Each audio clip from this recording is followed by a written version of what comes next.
Hi students, welcome to your new class. ഇന്നത്തെ ക്ലാസ്സിൽ നമ്മൾ ഡിസ്കസ് ചെയ്യാൻ പോകുന്ന നെക്സ്റ്റ് ടോപ്പിക്കാണ് യൂണിറ്റ് 16 ഇൻഫർമേഷൻ സിസ്റ്റം ആപ്ലിക്കേഷൻസ്. അതായത് ഈ ഒരു ലോജിസ്റ്റിക്സിൽ നമ്മൾ മെയിനായിട്ട് യൂസ് ചെയ്യുന്ന ഇൻഫർമേഷൻ സിസ്റ്റം ആപ്ലിക്കേഷൻസ് ഏതൊക്കെയാണെന്നുള്ളതാണ്. രണ്ട് ആപ്ലിക്കേഷൻസ് ആണ് ഇവിടെ വരുന്നത്. ഒന്ന് GPS-ഉം രണ്ട് RFID-യും. അപ്പോൾ ഈ ഒരു ചാപ്റ്ററിൽ നിങ്ങൾ പഠിക്കേണ്ട കാര്യം എന്ന് പറയുന്നത് വാട്ട് ഇസ് GPS നിർബന്ധമായിട്ടൊന്ന് പഠിച്ചു വയ്ക്കുക. അതായത് ഗ്ലോബൽ പൊസിഷനിങ് സിസ്റ്റം ആണ്. ഇതൊരു സാറ്റലൈറ്റ് ബേസ്ഡ് ഉപഗ്രഹങ്ങളെ അടിസ്ഥാനപ്പെടുത്തിയുള്ള ഒരു നാവിഗേഷൻ സിസ്റ്റം യൂസ് ചെയ്തുകൊണ്ടാണ് ഇതിന് കൃത്യമായിട്ട് ഇതിൻ്റെ ജോഗ്രഫിക് ലൊക്കേഷൻസ് എല്ലാം ഐഡൻറ്റിഫൈ ചെയ്യാൻ വേണ്ടിയിട്ട് സാധിക്കുന്നത്. ഇത് ഡെവലപ്പ് ചെയ്തത് United States Department of Defense ആണ്. GPS-ൽ പ്രധാനമായിട്ടും constellation of satellite that transmit signals to receives on earth surface. അതായത് കോൺസ്റ്റലേഷൻ പറഞ്ഞു കഴിഞ്ഞാൽ ഉപഗ്രഹങ്ങൾ എപ്പോഴും അതെന്താണ് അതിൻ്റെ ഭ്രമണപഥത്തിൽ ഇങ്ങനെ ചുറ്റിക്കൊണ്ടിരിക്കുകയാണ്. അതിൽ നിന്ന് കിട്ടുന്ന സിഗ്നൽസ് അവർ എർത്തിൻ്റെ സർഫേസിലേക്ക്, ഭൂമിയുടെ ഉപരിതലത്തിലേക്ക് സിഗ്നൽസ് റിസീവ് ചെയ്യും എർത്ത് സർഫേസിൽ നിന്നുള്ളത്. അതിൻ്റെ ബേസിസിലായിരിക്കും ഇതിന് കൃത്യമായിട്ട് സ്ഥാനനിർണ്ണയം ചെയ്യാൻ സാധിക്കുന്നത്. GPS receivers calculate the time it takes for signals to travel from satellite. സാറ്റലൈറ്റിൽ നിന്ന് ഇത് എത്ര സമയം എടുത്തിട്ടാണ് ഈ സിഗ്നൽസ് താഴേക്ക് അത് എത്തുന്നത് എന്നുള്ളത് കാൽക്കുലേറ്റ് ചെയ്യും. Helping users determine their location with high accuracy. കൂടാതെ തന്നെ വളരെ ആക്യുറേറ്റ് ആയിട്ട് ലൊക്കേഷൻസ് കണ്ടെത്താനും സഹായിക്കുന്ന ഒരു ഇൻഫർമേഷൻ സിസ്റ്റം ആപ്ലിക്കേഷനാണ് GPS എന്ന് പറയുന്നത്. അപ്പോൾ GPS-ൻ്റെ പ്രധാനപ്പെട്ട 3 കോമ്പോണൻറ്റ് പറഞ്ഞാൽ അവിടെ സാറ്റലൈറ്റുകളുടെ ഹെൽപ്പ് വേണം നമുക്ക്. Minimum 24 satellite orbiting the earth that continuously broadcast signals.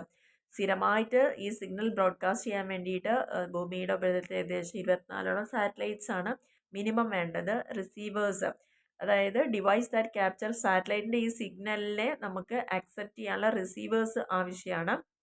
പിന്നെ ground control stations monitor and manage the GPS satellites ensuring there proper functioning.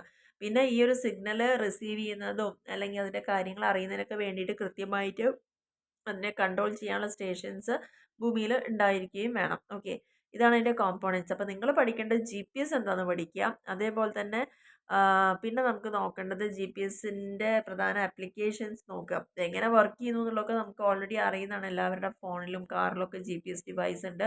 കൃത്യമായിട്ട് ആ സിഗ്നൽസ് കേട്ട് മനസ്സിലാക്കിയിട്ടാണ് അത് മൂവ് ചെയ്യുന്നത്. ഓരോ സാറ്റലൈറ്റും അതിലേക്ക് സിഗ്നൽസ് കറക്റ്റ് ടൈമിന് അതിങ്ങനെ സെൻഡ് ചെയ്തുകൊണ്ടിരിക്കും. ആ റിസീവർ അത് മെഷർ ചെയ്യും എത്രത്തോളം സിഗ്നൽ ടു റീച്ച്, എത്ര സമയം എടുത്തിട്ടാണ് അത് ഓരോ സാറ്റലൈറ്റ് വന്നുകൊണ്ടിരിക്കുന്നത് കാൽക്കുലേറ്റ് ചെയ്യുക. ആ സിഗ്നൽ ട്രാവൽ ചെയ്യുന്നത് സ്പീഡ് ഓഫ് ലൈറ്റ്, ഓരോ പ്രകാശ വർഷം അതിൻ്റെ ബേസിസിൽ പ്രകാശ വേഗതയിലാണ് അത് വരുന്നത്. The receiver can calculate how far away each satellite. അപ്പോൾ നമുക്ക് മനസ്സിലാക്കാൻ പറ്റും എത്രത്തോളം ദൂരത്തു നിന്നാണ് ഇത് വരുന്നത് എന്നുള്ളത്. അപ്പോൾ ആ ഒരു ഡിസ്റ്റൻസ് ഫ്രം അറ്റ്ലീസ്റ്റ് 4 സാറ്റലൈറ്റ്സിൽ നിന്ന് വരുന്ന ആ ഒരു ഡിസ്റ്റൻസ് യൂസ് ചെയ്തുകൊണ്ടാണ് receiver figures out of the exact location നമുക്ക് കൃത്യമായിട്ട് മനസ്സിലാക്കാൻ സാധിക്കുന്നത്. ഈ GPS-ൻ്റെ ആപ്ലിക്കേഷൻ പറഞ്ഞാൽ നാവിഗേഷന് വേണ്ടിയിട്ട് പ്രധാനമായിട്ട് യൂസ് ചെയ്യുന്നത് പേഴ്സണലായിട്ട് വെഹിക്കിളിലും ഗൈഡ് ചെയ്യാൻ വേണ്ടി കറക്റ്റ് ഡെസ്റ്റിനേഷൻ അറിയാൻ വേണ്ടിയിട്ടാണ്. പിന്നെ യൂസ് ചെയ്യുന്നത് ഫ്ലീറ്റ് മാനേജ്മെൻറ്റിലാണ്. അതായത് ബിസിനസ്സസ് യൂസ് ചെയ്യും ട്രാക്ക് ചെയ്യാനും മാനേജ് ചെയ്യാനും ട്രാൻസ്പോർട്ടേഷൻ ഫ്ലീറ്റുകൾ. Improving efficiency and ensuring timely delivery. Fleet എന്ന് ഉദ്ദേശിച്ചത് ഒന്നിച്ചുള്ള കപ്പൽ നിരകളാണ്. അപ്പോൾ ഇങ്ങനെ ഈ ഒരു ഷിപ്പിൽ അല്ലെങ്കിൽ കൊണ്ടുപോകുന്ന സാധനങ്ങളെ കൃത്യമായി ട്രാക്ക് ചെയ്യാൻ ട്രാൻസ്പോർട്ടേഷനൊക്കെ അറിയാൻ വേണ്ടിയിട്ടാണ്. പിന്നെ ജിയോ ടാഗിങ് ആണ്. GPS-ലൂടെ നമുക്ക് കറക്റ്റായിട്ട് ഫോട്ടോസും വീഡിയോസും ടാഗ് ചെയ്ത് അയക്കാൻ പറ്റും. അപ്പോൾ നമുക്ക് ലൊക്കേഷൻ എന്താണെന്നുള്ളത് മനസ്സിലാക്കാൻ പറ്റും, എവിടെയാണെന്നുള്ളത്.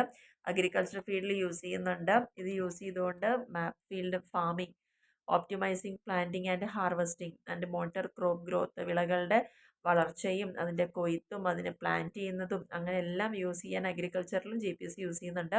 പിന്നെ സെർച്ച് ആൻഡ് റെസ്ക്യൂവിൽ വരുന്നുണ്ട്. Crucial in locating individuals or vehicles in distress during rescue missions. ചില പ്രത്യേക ദൗത്യങ്ങളുടെ അപായ സാഹചര്യത്തിൽ നിന്നൊക്കെ ആളുകളെ കണ്ടെത്തുന്നതിന് വേണ്ടി, ആൾക്കാരെ രക്ഷിക്കുന്നതിനൊക്കെ വേണ്ടിയിട്ട് ഇത് യൂസ് ചെയ്യാറുണ്ടെന്നുള്ളതാണ് പറയുന്നത്.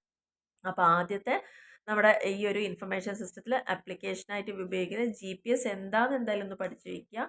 പിന്നെ അതിനെ ജസ്റ്റ് എന്തിനൊക്കെ വേണ്ടിയിട്ട് ഉപയോഗിക്കുന്നു എന്നുള്ള കാര്യങ്ങൾ അവിടെ പറഞ്ഞിട്ടുള്ളൂ. പിന്നെ അടുത്തത് ഇതൊന്നും പഠിച്ചു വയ്ക്കുക. RFID എന്താ? ചിലപ്പോൾ ഇതിൻ്റെയൊക്കെ എക്സ്പാൻഷൻ ആയിരിക്കും ചോദിക്കുക.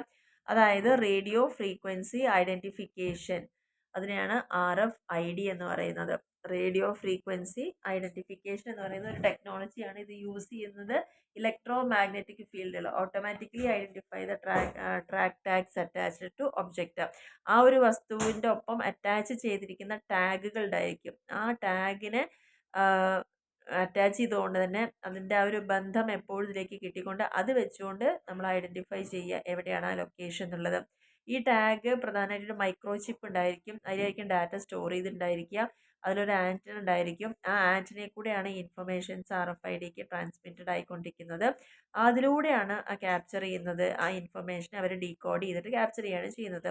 ഇത് മെയിനായിട്ട് യൂസ് ചെയ്യുന്നത് അസറ്റ് ട്രാക്കിങ്ങിലൊക്കെയാണ്, അതുപോലെ ഇൻവെൻട്രി മാനേജ്മെൻറ്റിൽ. കാരണം സപ്ലൈ ചെയിൻ മാനേജ്മെൻറ്റിലൊക്കെ ഒരു ചിപ്പ് ഘടിപ്പിച്ച് അതിനോട് കൂടി വിടുകയാണ്. അപ്പോൾ നമുക്ക് അവിടെ നിന്നുള്ള ഡീറ്റെയിൽസ് എപ്പോഴും നമുക്കതിങ്ങനെ ട്രാൻസ്മിറ്റ് ചെയ്തുകൊണ്ടേ ഇരിക്കും. അതിൻ്റെ കോമ്പോണൻസ് പറഞ്ഞാൽ ഇവിടെ 3 അതിനൊരു ടാഗ് വേണം. അത് വായിക്കാൻ ഒരു റീഡർ അവിടെ ആവശ്യം. റീഡർ മീൻസ് നമ്മളെപ്പോലെ ആളുകളെല്ലാം അതിൻ്റെ ഒരു ഡിവൈസ്, ഒരു ഉപകരണം വേണം. അതിൽ നിന്ന് എന്താണ് ആ റേഡിയോ വേവ്സ് കമ്മ്യൂണിക്കേറ്റ് ചെയ്യുന്നതെന്നുള്ളതും ടാഗിലൂടെ വരുന്ന ഡാറ്റ റിട്രീവ് ചെയ്യാനും സ്റ്റോർ ചെയ്യാനും ഒക്കെ. പിന്നെ ഒരു മിഡിൽ വെയറും കൂടിയിട്ട് വരുന്നുണ്ട്. അതായത് സോഫ്റ്റ്വെയർ ആണ് അതിന് വേണ്ടി യൂസ് ചെയ്യുന്നത്. ഡാറ്റ കളക്ട് ചെയ്യുന്നതും ഈ റീഡേഴ്സിൽ നിന്നും പിന്നെ ഇൻ്റഗ്രേറ്റ് ചെയ്യുന്നതും ഒക്കെ ഇതാണ്. അപ്പോൾ ഈ 3 കോമ്പോണൻസ് RFIDയിൽ വരുന്നുണ്ട്. പിന്നെ ഇതിൻ്റെ ഇവിടെ മെയിനായിട്ട് ഇതിൽ റേഡിയോ തരംഗങ്ങളാണ് ഇതിന് വേണ്ടിയിട്ട് പ്രധാനമായിട്ടും യൂസ് ചെയ്യുന്നത്. അപ്പോൾ ആ ഒരു റേഞ്ചിൻ്റെ ഉള്ളിൽ നിന്നുകൊണ്ടുള്ള സിഗ്നൽസ് മാത്രം ആണ് ഇവർക്ക് ആക്സെപ്റ്റ് ചെയ്യാനും റെസ്പോണ്ട് ചെയ്യാനും ഒക്കെ സാധിക്കുള്ളൂ എന്നുള്ളതാണ് പറയുന്നത്. പിന്നെ പറഞ്ഞിരിക്കുന്നത് ഇതിൽ പാസീവ് ഉണ്ട്, ആക്റ്റീവ് ഉണ്ട്, സെമി പാസീവ് വരുന്നുണ്ട്. പാസീവ് RFID പറഞ്ഞാൽ അവിടെ ഡു നോട്ട് ഹാവ് ബാറ്ററി. ഈ ടാഗുകൾക്ക് ബാറ്ററി ഉണ്ടാവില്ല. Rely on readers energy to power them. അവരുടെ എനർജിയുടെ ബേസിലായിരിക്കും അവർ കാര്യങ്ങൾ ചെയ്യുക. കുറച്ചുകൂടി കോസ്റ്റ് ഇഫക്റ്റീവ് ആണ്. കോമണായി യൂസ് ചെയ്യുന്നുണ്ട്. ആക്റ്റീവ് എന്ന് പറയുമ്പം ഇവിടെ എന്തായിരിക്കും, അവരുടേതായ ഓൺ സോഴ്സ് ഉണ്ടായിരിക്കും. അതിലൂടെ ആയിരിക്കും എത്ര ഡിസ്റ്റൻസിലായിരിക്കും ഡാറ്റ നമുക്ക് ട്രാൻസ്മിറ്റ് ചെയ്യാൻ പറ്റും. ഇത് വളരെ ഹൈ വാല്യൂ അസറ്റ്സിനൊക്കെയാണ്, റിയൽ ടൈം ലൊക്കേഷനൊക്കെ അറിയാനാണ് ആക്റ്റീവ് RFID യൂസ് ചെയ്യുന്നത്. പിന്നെ സെമി പാസീവ് എന്ന് പറഞ്ഞു കഴിഞ്ഞാൽ ഇതിൽ എന്താണ്, tags have a battery but rely on reader to activate. ബാറ്ററിയിലാണെങ്കിലും അത് റീഡർ ആക്ടിവേറ്റ് ചെയ്യണം, എന്നാൽ മാത്രമേ അവിടെ ട്രാൻസ്മിഷൻസ് നടക്കുള്ളൂ. ആപ്ലിക്കേഷൻ പറഞ്ഞത് മെയിനായിട്ട് സപ്ലൈ ചെയിനിലും റീറ്റെയിൽ സെക്ടറിലും ഹെൽത്ത് കെയറിലും ട്രാൻസ്പോർട്ടേഷനിലും ലോജിസ്റ്റിക്സിലും ആക്സസ് കൺട്രോളിലും ഒക്കെ ഇത് യൂസ് ചെയ്യുന്നുണ്ടെന്നുള്ളത് മാത്രം ഒന്ന് മനസ്സിലാക്കുക. പിന്നെ ഇതൊന്ന് നോട്ട് ചെയ്ത് വെക്കുക, GPS-ഉം RFID-യും തമ്മിലുള്ള ഡിഫറൻസ് എന്താണെന്നുള്ളത്. ഒന്ന്, ടെക്നോളജിയിൽ GPS സാറ്റലൈറ്റ് യൂസ് ചെയ്തിട്ടാണ്. RFID എന്ന് പറയുന്നത് റേഡിയോ വേവ്സ് ആണ് യൂസ് ചെയ്യുന്നത്. അതായത് ട്രാക്കിംഗ് ടാഗ്സ് യൂസ് ചെയ്തുകൊണ്ട് റേഡിയോ വേവ്സ് ഉപയോഗിച്ചിട്ടാണ് ഇൻഫർമേഷൻ കളക്ട് ചെയ്യുന്നത്. ഇവിടെ സാറ്റലൈറ്റ്സ് ആണ് പ്രധാനമായിട്ട് യൂസ് ചെയ്യുന്നത്. നെക്സ്റ്റ് പറഞ്ഞിരിക്കുന്നത് റേഞ്ചാണ്. GPS ഓപ്പറേറ്റ് ചെയ്യുന്നത് ഗ്ലോബൽ ഡിസ്റ്റൻസിനെ ബേസ് ചെയ്തിട്ട് ഔട്ട്ഡോർ നാവിഗേഷൻ. പക്ഷേ RFID എന്ന് പറഞ്ഞാൽ ഒരു ലിമിറ്റഡ് റേഞ്ചിൽ മാത്രമാണ്, അതായത് ഒരു ഫ്യൂ മീറ്റേഴ്സ് മാത്രമാണ് അതിന് ട്രാക്ക് ചെയ്യാൻ വേണ്ടിയിട്ട് പറ്റുള്ളൂ. GPS എന്ന് പറഞ്ഞാൽ ഒരു സാറ്റലൈറ്റിൽ നിന്ന് ഭൂമിയിലേക്ക് വരേണ്ട ആ ഒരു ഡിസ്റ്റൻസ് നമുക്ക് ഊഹിക്കാം. അത്രയും ദൂരം വരെയുള്ള കാര്യങ്ങൾക്ക് ഉപയോഗിക്കാം. പക്ഷേ RFIDക്ക് ഒരു ലിമിറ്റഡ് റേഞ്ചിൽ നിന്നുകൊണ്ട് മാത്രമേ വർക്ക് ചെയ്യാൻ പറ്റുള്ളൂ. ആക്യുറസി എന്ന് പറയുന്നത് GPS-ലൂടെ ഹൈ ആക്യുറേറ്റ് ലൊക്കേഷൻ ഡാറ്റ കിട്ടും. പക്ഷേ RFID ആക്യുറസി എപ്പോഴും ഡിപ്പെൻഡ് ചെയ്യുന്നത് അതിൻ്റെ ടാഗിനെയും റീഡറിനെയും ഒക്കെ ബേസ് ചെയ്തിട്ടായിരിക്കും ഉണ്ടായിരിക്കുക. പിന്നെ വരുന്നത് പവർ സോഴ്സ് ആണ്. പവർ സോഴ്സ് എന്ന് പറഞ്ഞു കഴിഞ്ഞാൽ GPS ഡിവൈസ് എപ്പോഴും ഒരു കോൺസ്റ്റൻറ്റ് പവർ സപ്ലൈ വേണം to receive satellite signals, calculate location. അവർക്കൊരു പവർ സപ്ലൈ എപ്പോഴും വേണം. This means they are using internal power source like battery or connected to a power system. Without power GPS-ന് advice cannot function, ആ ഡിവൈസിന് function ചെയ്യാൻ പറ്റില്ല. പക്ഷെ RFIDക്ക് tag come in to 2 main types ആണ് വരുന്നത്. നേരത്തെ പറഞ്ഞ പോലെ പാസീവ് ആയിട്ടുള്ള ടാഗുകളും ഉണ്ട്, ആക്റ്റീവ് ആയിട്ടുള്ള ടാഗുകളും ഉണ്ട് എന്നുള്ളതാണ് പറയുന്നത്. ആക്റ്റീവ് ആകുമ്പോൾ അവർക്ക് അവരുടേതായ ബാറ്ററി, നമ്മൾ നേരത്തെ പറഞ്ഞ കാര്യം തന്നെയാണ്, ബാറ്ററി ഉണ്ടായിരിക്കും, അതിനെ ബേസ് ചെയ്തിട്ടായിരിക്കും ചെയ്യുക. പിന്നെ കോസ്റ്റിൻ്റെ ബേസിസിൽ RFID സിസ്റ്റം കുറച്ചുകൂടി ചീപ്പറാണ് GPS-നെ കമ്പയർ ചെയ്യുമ്പം. കാരണം പാസീവ് RFID ഒക്കെ യൂസ് ചെയ്താൽ നല്ല വ്യത്യാസം ഉണ്ടായിരിക്കും. പാസീവ് ടാഗ്സ് ഒരിക്കലും അവർക്ക് ബാറ്ററി ഉണ്ടായിരിക്കില്ല, അതുകൊണ്ട് കോസ്റ്റും കുറവായിരിക്കും. RFID മോർ അഫോർഡബിൾ ആവാനുള്ള ഒരു റീസൺ ഇത് തന്നെയാണ്. അപ്പോൾ ഇതൊക്കെയാണ് അതിൻ്റെ ഡിഫറൻസ് എന്ന് പറയുന്നത്. അപ്പോൾ ആ ഡിഫറൻസ് നോട്ട് ചെയ്യുക. പിന്നെ ഈ GPS-ഉം RFID തമ്മിലുള്ള ലിമിറ്റേഷൻ ഇവിടെ പറയുന്നുണ്ട്. GPS-ന്റെ ലിമിറ്റേഷൻ എന്ന് പറഞ്ഞു കഴിഞ്ഞാൽ സിഗ്നൽ ഇൻ്റർഫിയറൻസ്. GPS സിഗ്നൽസ് നമുക്ക് ചിലപ്പം ടോൾ ബിൽഡിങ്സ് ഒക്കെ വലിയ വലിയ പടുനില കൂറ്റൻ ബിൽഡിങ്സ്, ട്രീ, അണ്ടർഗ്രൗണ്ട് ലൊക്കേഷൻ അങ്ങനെയൊക്കെ വരുമ്പോൾ അതിൻ്റെ ആക്യുറസി അവിടെ കുറയാനുള്ള സാധ്യത ഉണ്ട്. അതുപോലെ പവർ കൺസംഷൻ ആവശ്യമാണ്. മൊബൈൽ ഫോൺസിലും കൺസ്യൂം സിഗ്നിഫിക്കൻറ്റ് ബാറ്ററി പവർ അതിലുണ്ടായിരിക്കണം. പിന്നെ പറഞ്ഞിരിക്കും ഇനാക്യുറസി, അർബൺ ഏരിയാസിലൊക്കെ ഇനാക്യുറേറ്റ് ആയിരിക്കും. കാരണം അവിടെ സിറ്റീസിലൊക്കെ ഒരുപാട് ബിൽഡിങ്സും കാര്യങ്ങളൊക്കെ ഉള്ളതുകൊണ്ട് ചിലപ്പോൾ അതിൻ്റെ സിഗ്നൽസ് കറക്റ്റ് ആയിക്കോളുന്നില്ല, ബ്ലോക്ക് ആവാനുള്ള സാധ്യതയൊക്കെ ഉണ്ട്. RFID ലിമിറ്റേഷൻ എന്ന് പറഞ്ഞാൽ കോസ്റ്റ്, ആക്റ്റീവ് RFID ആണെന്ന് വെച്ചാൽ കുറച്ചും കൂടി സോഫിസ്റ്റിക്കേറ്റ് ആയിട്ട് ലേറ്റസ്റ്റ് ആയിട്ടുള്ള കാര്യങ്ങളായിരിക്കും. അതിന് ബാറ്ററി സിസ്റ്റം ഉണ്ട്, അതുകൊണ്ട് അത് കുറച്ചും കൂടിയിട്ട് എക്സ്പെൻസീവ് ആയിരിക്കും. എൻവയോൺമെൻറ്റൽ ഫാക്ടർ നോക്കുമ്പോൾ ഇതിൽ മെറ്റൽസ്, ലിക്വിഡ്സ് ഒക്കെയാണ് ഈ RFID സിഗ്നൽസ് ഇൻ്റർഫിയർ ചെയ്യുന്നത്. അതുകൊണ്ട് തന്നെ അത് എൻവയോൺമെൻറ്റിൻ്റെ എത്രത്തോളം എഫക്റ്റീവ് ആവും എന്ന് പറയാൻ പറ്റില്ല. വളരെ സെക്യൂരിറ്റി ആൻഡ് പ്രൈവസിയാണ്. ഈ ഒരു ടാഗ് ക്യാൻ റീഡ് റിമോട്ട്ലി, അതായത് വളരെ ദൂരത്തു നിന്നായാലും ഈ ടാഗ് നമുക്ക് വായിക്കാൻ പറ്റും. Raising concerns about privacy and unauthorised access to sensitive data. Sensitive ആയിട്ടുള്ള ഡാറ്റയ്ക്കൊക്കെ വെച്ചാൽ അൺഓതറൈസ്ഡ് ആയിട്ട് ആക്സസ് ചെയ്യാനുള്ള സംവിധാനം വരും. അപ്പോൾ സെക്യൂരിറ്റി അത്രത്തോളം, പ്രൈവസി അത്രത്തോളം ഇല്ല എന്നുള്ളതാണ് ഇവിടെ പറയുന്നത്. ഇനി ഫ്യൂച്ചർ ട്രെൻഡ് എന്ന് പറയുന്നത് അവിടെ നിങ്ങൾ ഇത്ര മാത്രം പഠിച്ചാൽ മതി. RFIDയും GPS എന്താണെന്നുള്ള ഡിഫറൻസുകൾ പഠിക്കുക. മെയിനായിട്ട് ഇതിൽ വരുന്ന ലിമിറ്റേഷൻസ്. പിന്നെ ഇനി പുതിയതായിട്ട് ഈ ഒരു മേഖലയിൽ വരുന്നത് എന്ന് പറഞ്ഞാൽ ഓഗ്മെൻറ്റഡ് റിയാലിറ്റി ആണ്.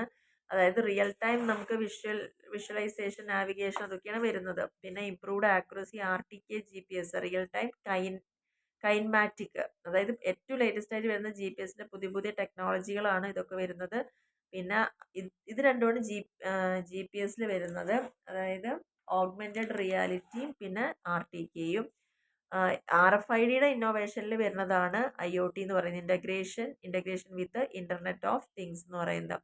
ഇത് കുറച്ചും കൂടിയിട്ട് ഈ ഒരു IoT ഡിവൈസസ് ഒരു കോമ്പിനേഷനിൽ വരുന്നുണ്ട്. അപ്പോൾ നമുക്ക് എന്താ പറയുക, സീംലെസ് ആയിട്ടുള്ളൊരു കണക്ടിവിറ്റി അവിടെ ഉണ്ടായിരിക്കുന്നു. അസറ്റും ഇൻവെൻട്രിയും എൻവയോൺമെൻറ്റ് കണ്ടീഷനും ഒക്കെ ആയിട്ടെന്നുള്ളതാണ് പറയുന്നത്. കുറച്ചും കൂടി അത് സ്മാർട്ടറാണ്, ഓട്ടോമേറ്റഡ് ആണ്. ഡിസിഷൻ മേക്കിങ്ങിലൊക്കെ മീൻസ് മാനുഫാക്ചറിങ് മേഖലയിലോ ലോജിസ്റ്റിക്സിലോ റീറ്റെയിലോ ഒക്കെ നമുക്ക് യൂസ് ചെയ്യാൻ പറ്റും.